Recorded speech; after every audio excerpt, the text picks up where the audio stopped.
नमस्कार, capital TV का prime time show देख रहे हैं आप। मैं हूं आपके साथ पूजा। बार बार शोर मचाकर झूठ बोलने को राजनीतिक सफलता का मूल मंत्र मान चुके केजरीवाल की दाल अब कहीं गलती नजर नहीं आ रही है। हर बार उनका झूठ पकड़ा जाता है, पर बेशर्मी की हद यह है कि फिर भी वो झूठ बोलने से बाज नहीं आते। सुप्रीम कोर्ट की रहम से इन दिनों वो प्रचार में जुटे हैं। प्रचार में तो झूठा प्रचार कर ही रहे हैं, पर हद तो यह है कि सुप्रीम कोर्ट में भी जाकर झूठ बोल रहे हैं। केजरीवाल अपनी अंतरिम जमानत बढ़ाने की मांग को लेकर सुप्रीम कोर्ट पहुंचे थे। मेडिकल ग्राउंड का बहाना बनाया था, पर केजरीवाल को सुप्रीम कोर्ट से बड़ा झटका लग गया। आज केजरीवाल की याचिका को खारिज कर दिया गया। मतलब केजरीवाल को 2 जून को सरेंडर करना ही होगा। केजरीवाल 2 जून की रोटी अब जेल में ही खाएंगे। पर मुसीबत बस यही नहीं है। केजरीवाल को आज एक साथ कई बड़े बड़े झटके लगे हैं। केजरीवाल की पत्नी सुनीता केजरीवाल के खिलाफ कार्रवाई की मांग करते हुए दिल्ली हाई कोर्ट में याचिका दायर की गई है। उन पर वीडियो कॉन्फ्रेंस के नियमों का उल्लंघन करने हुए कोर्ट की कार्रवाई को अवैध तरीके से रिकॉर्ड करने का आरोप लगाया गया है। आतिशी को भी कोर्ट ने बुला लिया है। तो वहीं स्वाति मालीवाल का मामला भी केजरीवाल के लिए टेंशन बढ़ाने वाला है। तो कैसे आपके बड़े बड़े नेता एक साथ फंस रहे हैं? क्या खेल 4 जून के बाद होगा, बताएंगे आपको। चर्चा के लिए मेरे साथ जुड़े हैं कैपिटल टीवी के editor in chief doctor Manish Kumar. Doctor साहब, बहुत बहुत स्वागत है आपका। धन्यवाद। डॉक्टर साहब, मेरा सबसे पहला सवाल आपसे यही है कि राहत की उम्मीद लेकर गए तो थे सुप्रीम कोर्ट, लेकिन सुप्रीम कोर्ट ने भगा दिया। केजरीवाल की अर्जी आज खारिज हो गई है। कितना बड़ा झटका है ये केजरीवाल के लिए? देखिए, ये तो होना ही था। आप कितने भी चतुर हो जाए, एक बार आप किसी चीज को बेवकूफ बना सकते हैं, लोगों को बेवकूफ बना सकते हैं, कोर्ट को झांसा दे सकते हैं। बार बार तो ये होगा नहीं। क्यों खारिज की गई, ये समझ लीजिए। एक तो आपने चालाकी की कि जब जस्टिस दीपांकर दत्ता जी वेकेशन बेंच में जजमेंट सुना रहे थे, सारी सुनवाई वो कर रहे थे, तब आपने अर्जी नहीं लगाई। जी क्यों नहीं लगाई? वो इसलिए नहीं लगाई क्योंकि जस्टिस दीपांकर दत्ता ने ही आपको चुनाव प्रचार के लिए इंटरिम बेल दिया था। अब उनके पास जाते तो वो तो पूछते कि भाई आपको तो हमने सिर्फ चुनाव प्रचार के लिए दिया, तबीयत खराब हो गई तो आपको इलाज करवाना चाहिए था। आप क्या कह रहे हो कि मुझे कैंसर हो जाएगा, मैं मर जाऊंगा, मुझे ये हो जाएगा, मुझे वो हो जाएगा। 45 डिग्री में आज भी कैंपेन कर रहे हैं। मुझे तो समझ भी नहीं आता है कैसी तो इसकी तबीयत खराब है। तो आप झांसा देना चाहते हो कोर्ट को, पब्लिक को झांसा देना चाहते हो आप। मीडिया वाले ये सब बातें करेंगे नहीं। भाई जाकर के पता करना चाहिए कि केजरीवाल दिन भर, भाई आप 100 प्रोग्राम कर चुके, दिन भर में एवरेज 5 प्रोग्राम्स आप कर रहे हो, और ये भी कह रहे हो कि मेरा शुगर लेवल डाउन है, कीटोन लेवल है, मैं बिल्कुल बीमार हो गया हूं, बिना चेकअप कराए मैं जिंदा ही नहीं रह सकता हूं। कोई अपोज करता, कहते भाई ये बीजेपी वाले हमें तो मारना चाहते हैं।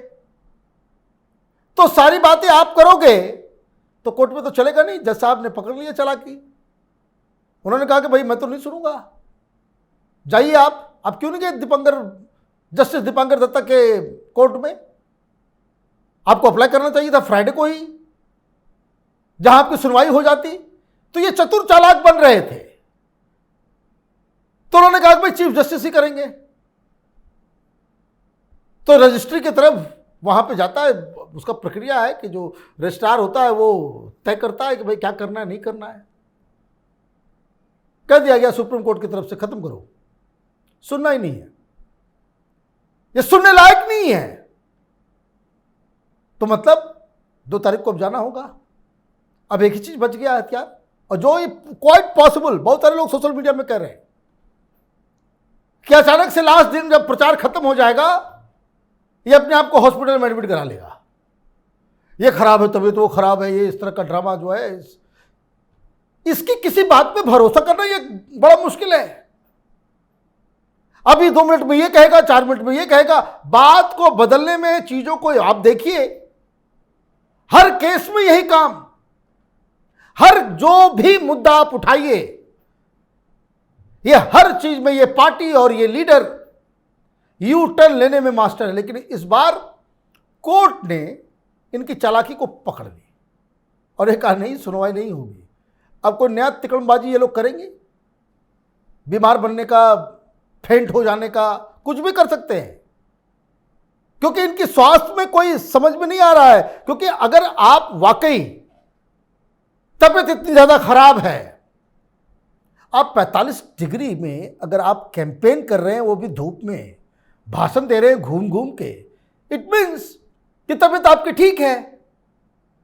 इसका मतलब यही है कि आम आदमी पार्टी वाले, भाई अगर तबीयत इतनी खराब होती है, सुनीता भाभी को रोक लेना चाहिए था कि कहीं नहीं जाना है, जिंदगी रहेगी तो बहुत राजनीति कर लेना। उनके पिता कहेंगे, उनकी माता कहेगी, और नहीं कोई कहेगा तो फिर आम आदमी पार्टी वाले आतिशी मान लेना, वो कहना चाहिए था जो कह रहे थे कि मेरे लीडर को कैंसर हो सकता है। पता ही नहीं लगता भाई ये लोग करना क्या चाहते हैं और बोलते क्या है। तो ये मुझे लगता है कि इनकी चालाकियों का जो है समय खत्म हो गया। 2 तारीख को अब वापस इनको तिहाड़ जाना ही पड़ेगा। मतलब केजरीवाल को तो अब 2 जून को सरेंडर करना ही होगा, लेकिन बात उनके पीए विभव की करें, जो उनके बहुत करीबी है, खासम खास है, वो जेल से बाहर आने के लिए छटपटा रहे हैं। उन्होंने अब हाईकोर्ट में एक अर्जी दाखिल की है, जिस पर 31 तारीख को सुनवाई भी होनी है। क्या लगता है, राहत मिलेगी क्या? देखिए, विभव में तो जान अटका हुआ है, 2 लोगों में जान अटकी हुई है केजरीवाल की, विभव कुमार और दूसरा वो विजय नायर। कैपिटल टीवी के दर्शक जो शुरुआत से ये सारी चीज़ों को देख रहे होंगे, शराब घोटाला जब से शुरू हुआ और उसके पहले से ही हम लोग लगातार बताते आ रहे हैं कि भाई कहाँ कहानी सुन के एक राजा था, वो मरता ही नहीं था। तब किसी ने बताया कि मरेगा नहीं, ये वान से नहीं मरेगा, ये तीर से नहीं मरने वाला, इसको कोई नहीं मार सकता है, क्योंकि उसका प्राण जो उसके कलेजे में है ही नहीं, प्राण उसका जो है किसी पक्षी के दिल में है, उसको मारोगे तो ये मरेगा। तो केजरीवाल के 2 प्राण जो है 2 लोगों में थे, एक विजय नायर और दूसरा विभव कुमार। विजय नायर तो चला गया जेल, क्योंकि वो रंगे हाथ पकड़ा गया, उसको बेल वेल का कोई सीन नहीं है। वो मेन कुरियर बना हुआ था, पैसे हेरा फेरी लेन देन, और वो केस अलग चल रहा है जिसमें केजरीवाल को अलग जो है वो दिक्कत आने वाली है। विभव कुमार ये एक ऐसे केस में फंसा है जिसमें राहत नहीं मिलेगी। आप अपनी कहानी बताते रहो, ये ध्रुव राठी जैसे लोग एक तरफा वीडियो बनाते रहे, उससे कोई फर्क नहीं पड़ता। जज साहब के सामने मेडिकल रिपोर्ट है, जज साहब के सामने 164 में दिया हुआ एक विक्टिम का बयान है, it is more than sufficient. आप पावरफुल व्यक्ति हैं, आपका ठिकाना ही चीफ मिनिस्टर के घर में है, आप एक पर्सन नॉन ग्रेटा, मतलब कोई अधिकार नहीं है आपका इस सरकार में, इस जगह पे, इस पार्टी में, कुछ भी नहीं है आप, लेकिन फिर भी मिनिस्टर से बड़े बंगले में आपको जगह दिया गया है केजरीवाल के द्वारा। भाई कुछ तो पावरफुल हो गए आप। और अगर आपको छोड़ दे, आप भाग भी सकते हैं, क्योंकि आपका तो आगे पीछे कुछ नहीं है। कल केजरीवाल कह देंगे भाई हमें नहीं जानते कौन, तो हमने तो 13 अप्रैल को ही उसको अपने पीएस पद से हटा दिया था, ये भी कर सकते हैं। तो सवाल बहुत सारे पूछे जाएंगे, केजरीवाल से भी पूछताछ होगी, ये कहानी यहीं खत्म नहीं होगी, ये ध्यान रखिए, अभी तो शुरुआत है। और इसलिए आप अर्जी डालते रहो, आपको 3 ग्राउंड्स के ऊपर बेल नहीं मिलने वाली। पहला, आपने बड़ा ही हीनियस काम किया है, एक महिला के ऊपर हाथ उठाया। दूसरा, आप एक पावरफुल व्यक्ति हैं, बिल्कुल मुख्यमंत्री के दाहिने हाथ हैं, आपको बाहर भेजने का मतलब है कि विक्टिम के ऊपर दबाव भी आप डाल सकते हो, विक्टिम को परेशान भी कर सकते हो। और तीसरी वजह वो ये कि आपका सीधा एक्सेस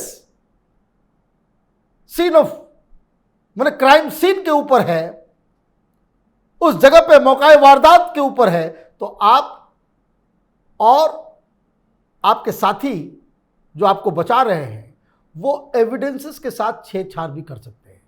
तो ये 3 वैलिड ग्राउंड में इसमें इसलिए मुझे नहीं लगता कि इनको कोई राहत मिलने वाली है। अब तो मैडम सुनीता केजरीवाल के खिलाफ भी दिल्ली हाईकोर्ट में एक याचिका दायर कर दी गई है, कार्रवाई की मांग की जा रही है। कैसे फंस गई है सुनीता केजरीवाल? ये बड़ा अच्छा आपने कह दिया, क्योंकि ये मीडिया में ज़्यादा चल नहीं रहा है और बहुत ही संगीन अपराध हुआ है भाभी जी के द्वारा। सुनीता केजरीवाल के बारे में एक बात कहना पड़ेगा, अपने साथ सबको इसने एक से एक ड्रामेबाजी और नौटंकी इसने सिखा दी है। कोई जिसको कह सकते हैं कि जिसके पास ज्यादा ज्ञान नहीं है, पढ़ा लिखा नहीं है, वो ये काम करे तो बात अलग है। ये Sunita Kejriwal x IRS officer है, यूपीएससी पास की इसने। जो ये लोग कहते भाई ये भी इनकम टैक्स कमिश्नर है, कानून के बारे में उनको जानकारी है। ये क्या केस हुआ ये समझ लीजिए। PIL डाला गया है और उसमें यह दावा किया गया है कि अचानक से जब कोर्ट में केजरीवाल ने कहा कि मैं खुद अपने आप को डिफेंड करूंगा, उसे सुनीता केजरीवाल ने रिकॉर्ड किया और उसके बाद उस वीडियो को वायरल कर दिया। यह आरोप है।